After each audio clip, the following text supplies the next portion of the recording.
Irmãos e irmãs em Cristo, o Evangelho de hoje é uma continuação daquilo que nós ouvimos no último domingo. O Evangelho de São Mateus tem 28 capítulos. Nós estamos meditando, refletindo o capítulo 22 do Evangelho de São Mateus. Os últimos momentos da vida de Jesus antes dele ser morto. Os estudiosos da Bíblia chamam estes últimos momentos como as 3 armadilhas das autoridades religiosas a Jesus. As autoridades religiosas, os judeus, os fariseus, tinham tomado a decisão de matar Jesus. Porém, precisavam arrumar um motivo para isso. Ninguém mata uma pessoa sem razão. Ninguém mata uma pessoa sem motivos. Precisavam arrumar um motivo para isso. Armaram 3 armadilhas intelectuais e espirituais para Jesus. Primeira delas, pegaram uma moeda. Antes de pegarem uma moeda, disseram a Jesus: é justo ou não pagar imposto a César? Se Jesus respondesse esta pergunta do jeito que ela foi feita, ele teria problemas. Se Jesus dissesse, é justo pagar imposto, ele teria problemas com a sociedade da época, que era praticamente escravizada e o pouco de dinheiro que tinha que dar como imposto a Roma. Se Jesus dissesse que não era justo, que eles não deveriam pagar imposto, Jesus teria problemas com o Império Romano. Jesus estaria indo contra a lei. O que Jesus fez? Jesus pegou uma moeda e disse, qual que é esta imagem? E disseram, é de César. E eles disseram, e Jesus disse, dê a César o que é de César e Deus o que é de Deus. O ser humano também tem uma imagem. Nós temos uma imagem gravada em cada um de nós, é a imagem de Deus. O ser humano pertence a Deus. Os bens deste mundo pertencem ao mundo. Era Jesus dizendo, existe uma crítica aos judeus. Nós não devemos viver para os bens materiais, para os bens que nós temos. Os bens são meios. Qual que é um dos maiores erros da nossa sociedade? A pessoa vive para trabalhar. E a vida do ser humano não é viver para trabalhar. A vida do ser humano é utilizar o trabalho para viver. O centro da nossa vida não é o nosso trabalho. Jesus, ao mesmo tempo, corrige o Império Romano. O Império Romano escravizava as pessoas. E Jesus diz, o ser humano não pertence ao imperador, o ser humano pertence a Deus. Nós temos uma imagem gravada em cada um de nós. Nós pertencemos a Deus. Segunda armadilha. Havia um grande conflito entre os saduceus e os fariseus, 2 grupos religiosos daquela época. Os saduceus diziam que não havia ressurreição. Morreu, a vida termina ali. Os judeus diziam que havia ressurreição. Uma grande briga entre os dois. De repente, os saduceus perguntaram a Jesus, se um homem que é casado, a sua esposa falece, ele casa de novo, a sua esposa falece, ele casa de novo, a esposa falece, e ele casa com 7 esposas. Quando ele morrer, qual que será a esposa dele no céu? Se Jesus dissesse que não haveria ressurreição, ele estaria indo contra o princípio bíblico. Se ele dissesse que a esposa seria do primeiro, e os outros 6? Se dissesse que seria do último, e os 6 primeiros? E Jesus diz, no céu ninguém se dará como marido e mulher. No céu nós seremos como anjos, glorificando, exaltando e vivendo para Deus. E hoje surge a terceira armadilha. Na época de Jesus, nós sabemos que ali no começo do Antigo Testamento, no Decálogo, haviam 10 mandamentos. Aos poucos as pessoas foram criando cada vez mais mandamentos, até na época de Jesus haver aproximadamente 615 mandamentos. Para ser mais preciso, 613. E desses 613, 350 mais ou menos eram sobre coisas que não deveria se fazer. Imagine o conflito, qual é o mandamento mais importante? 615. Imagine as crianças na catequese. Hoje você pede para uma criança guardar os 10 mandamentos. A criança já sofre a semana toda. Imagina na época de Jesus, gravar 615. E aí perguntaram para Jesus, qual é o mandamento mais importante? Se Jesus respondesse a pergunta, ele também teria problemas, porque todos são importantes.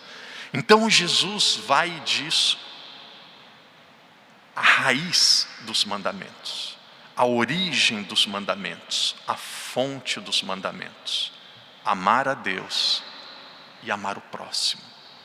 Quando nós dizemos amar a Deus, quando Jesus diz amar a Deus, Jesus estava dizendo que deveriam amar a Ele mesmo.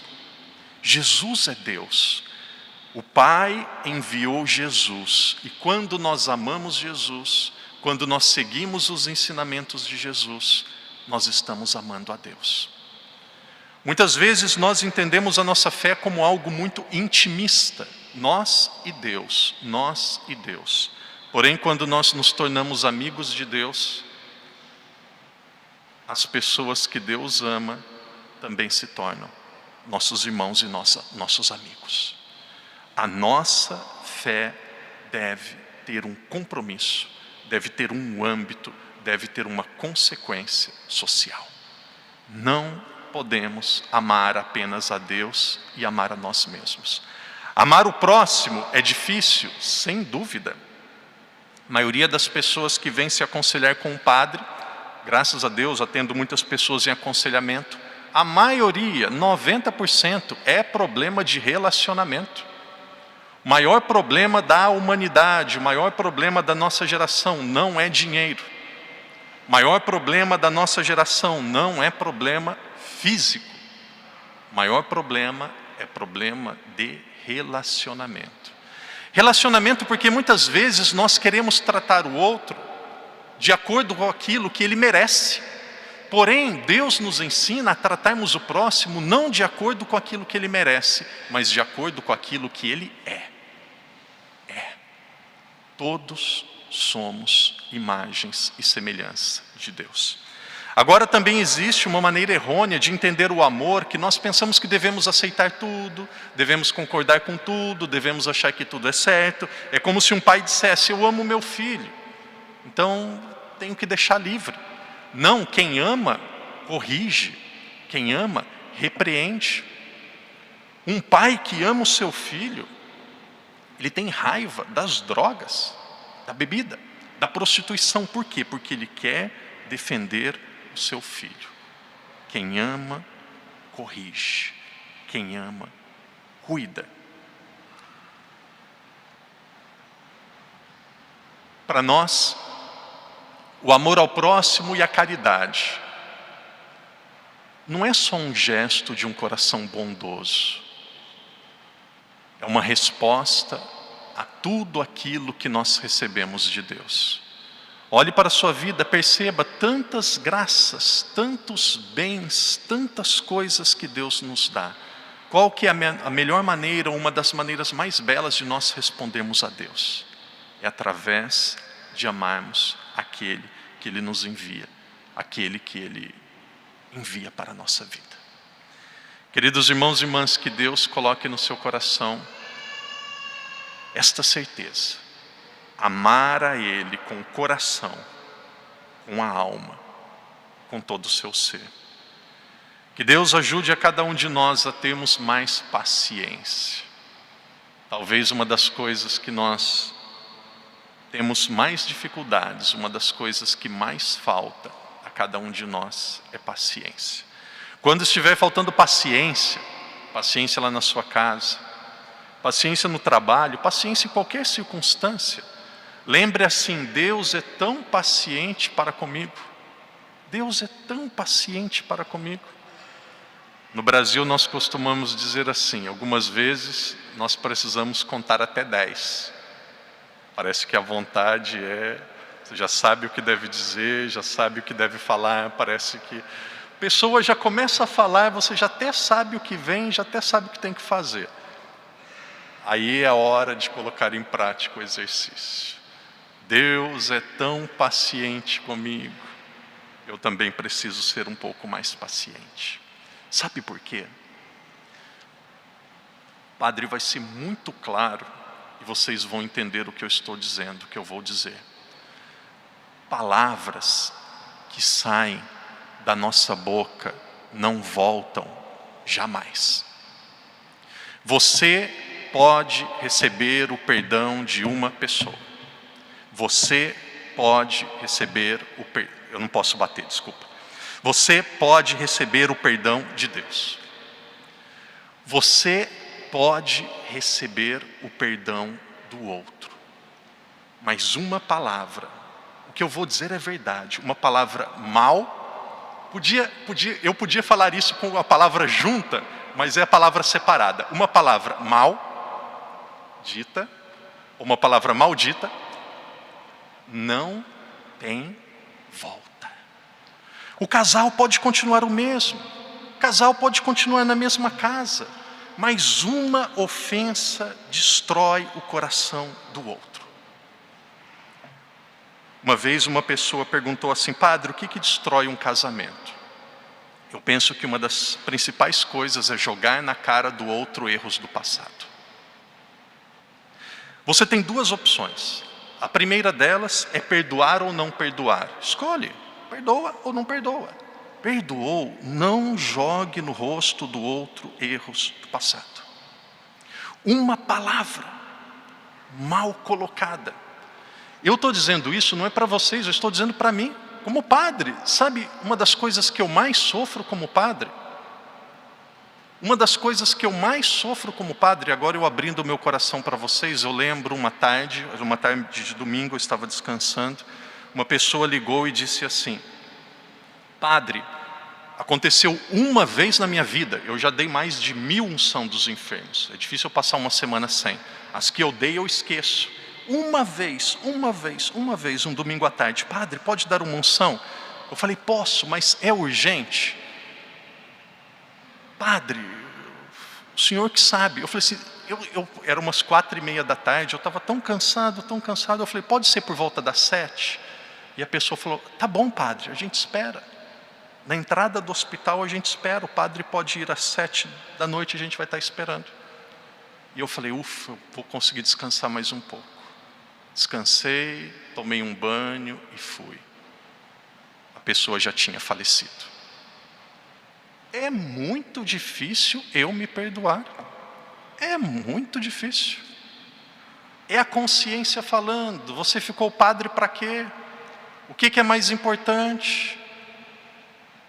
A cama ou a missão? Não sei se tenho que conviver com isso. Às vezes, raramente, quem convive mais próximo com o padre, vocês sabem, eu sou firme na homilia, e vou ser mesmo, porque o Padre Pio era firme, gente. O Padre Pio uma vez deu um tapa no rosto de um homem, e falou, volta para casa sem vergonha. Na frente das pessoas, se fosse hoje era preso.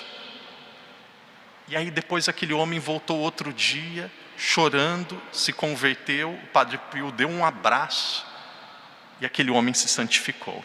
E depois perguntaram para o Padre Pio, por que o senhor deu um tapa no rosto daquele homem? Que coisa estranha. E ele falou, porque eu não queria que ele perdesse a alma dele. Eu sabia que aquele era a última alternativa para ele se converter.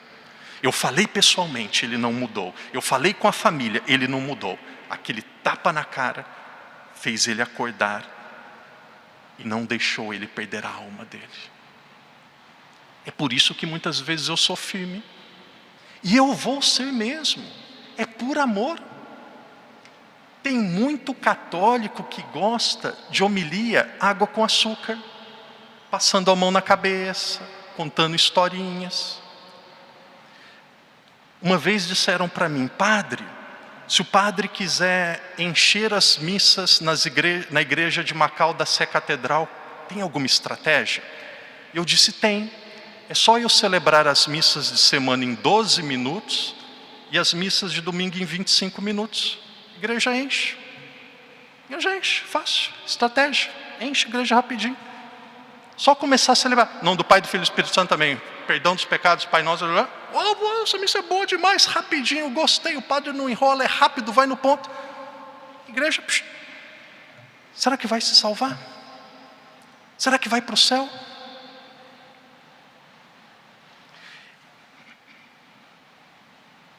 Eu sou claro e firme nas minhas palavras, mas todo mundo sabe, quando eu converso pessoalmente, quem já veio para a confissão, quem já veio para o aconselhamento, eu sou muito paciente.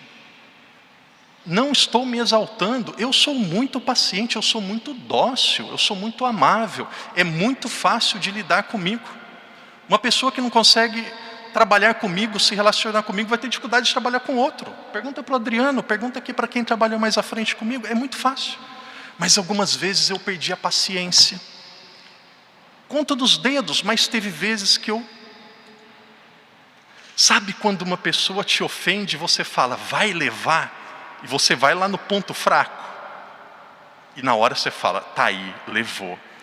Mas lá no seu coração depois fica aquela mágoa, fica aquela dor. O padre vai caminhando para o fim da homilia dizendo, amar o próximo primeiramente é trabalhar a nossa paciência. Se você tiver uma atitude errada, se você soltar uma palavra errada, você vai ter dificuldades com a sua consciência para o resto da sua vida. E agora o padre diz, guarde no seu coração o que você vai ouvir agora. Nós vamos conseguir amar o próximo e amá-lo verdadeiramente e amá-lo profundamente só a partir do momento que nós amarmos a nós mesmos. Uma pessoa que não se ama de verdade, uma pessoa que não se cuida de verdade, quem não se ama, não consegue amar o próximo. Sabe por quê? Porque quando você não se ama, você começa a ver fantasmas em tudo. Por exemplo, uma mulher que não se ama, ela acha que o marido dela tem casos com todo mundo. Uma pessoa que não se ama, tem complexo de inferioridade. Coisas que destroem qualquer relacionamento social. Complexo de inferioridade, ciúmes. Complexo de inferioridade, ciúmes. Por quê? Porque a pessoa não se ama. Ame-se, ame-se. Cuide de você, veja as suas qualidades, cuide bem de você. Você é único, especial. Quando nós nos amamos, e nos amamos de uma forma saudável, e aqui é sem se achar a pessoa mais importante, aqui não é vaidade, mas quando você ama de verdade a você mesmo, o amor ao próximo será uma consequência. Que Deus nos ajude a amá-lo de todo o nosso coração, com toda a nossa alma e com todo o nosso ser. Passamos agora um momento de silêncio. Que Deus nos ajude a percebermos aquilo que realmente é essencial. E o texto de hoje do Evangelho nos diz, essencial é amar. Que todo amor comece pelo nosso amor de Deus. E que este amor alcance o nosso coração. E alcançando o nosso coração, que este amor transborde nos nossos relacionamentos. Transborde no nosso cotidiano. Amar a si mesmo tem algo fundamental que deve ser conquistado. Perdoe a você mesmo. Perdoe a você mesmo. E aqui eu dizendo para mim, eu tenho que me perdoar por aquele dia que eu não fui dar unção dos enfermos. Eu tenho que me perdoar por aquelas vezes que eu usei palavras duras que eu não deveria usar. Uma pessoa que não se perdoa é uma pessoa orgulhosa, porque ela se acha perfeita, não se dá o direito de errar. Perdoe você mesmo, não seja perfeccionista. Perfeito é só Deus. Perdoe a você mesmo. E diga agora do fundo do seu coração, obrigado, Senhor, eu quero amá-lo. E amando, eu quero amar aqueles que o Senhor ama.